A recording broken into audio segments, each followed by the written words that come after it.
Dans le recueillement et émotion, la MINUSCA a rendu hommage le 12 février 2025 à 2 casques bleus qui ont perdu la vie en accomplissant leur mission en faveur de la paix en République centrafricaine. Autour du leadership de la mission, nombreux membres militaires de police et civils, ainsi que des représentants des forces armées centrafricaines. La représentante spéciale du secrétaire général des Nations Unies, Valentine Rugwabiza, et le chef d'état-major adjoint des forces armées centrafricaines, le général Yacoub, ont déposé des germes de fleurs pour rendre hommage à ces 2 casques bleus. Le soldat de première classe, Manga Sheikh, de la force d'intervention rapide sénégalaise, était déployé dans la mission depuis le 1er juillet 2025. Il a servi avec conviction, animé par un sens aigu du devoir et une loyauté sans faille envers ses frères d'armes, sa patrie et sa mission au sein de la MINUSCA jusqu'au 16 janvier 2026, date à laquelle il a perdu la vie lors d'un accident survenu pendant une mission d'escorte logistique à Beloko. Gérard Aranda Gérald Assine, lieutenant-colonel commandant de la force d'intervention rapide sénégalaise, témoigne de son engagement.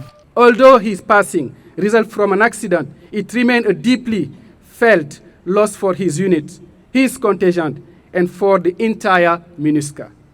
The memory of his dedication, loyalties, and exemplary conduct will forever engrave in the mind of his fellow peacekeepers and in the institution he served with honor.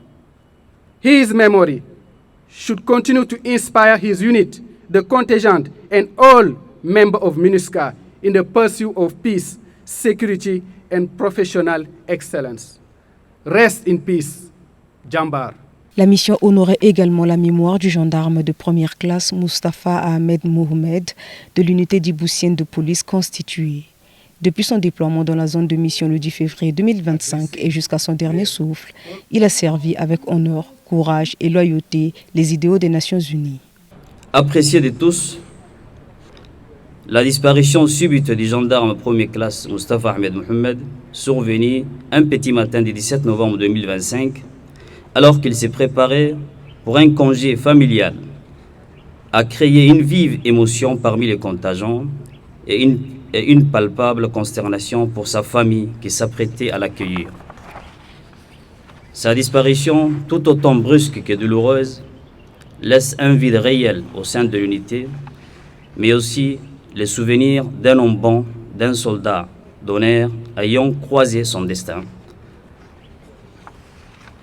au sein de son pays et des Nations Unies en terre centrafricaine. Séparé de son épouse, il laisse une famille éplorée. Le leadership de la mission a salué la mémoire des 2 casques bleus dont les services illustrent un dévouement ultime tout en soulignant le sacrifice suprême consenti par ces valeureux soldats de la paix. Leur engagement restera gravé dans les mémoires comme un témoignage de bravoure et d'abnégation au service de la paix et de la sécurité.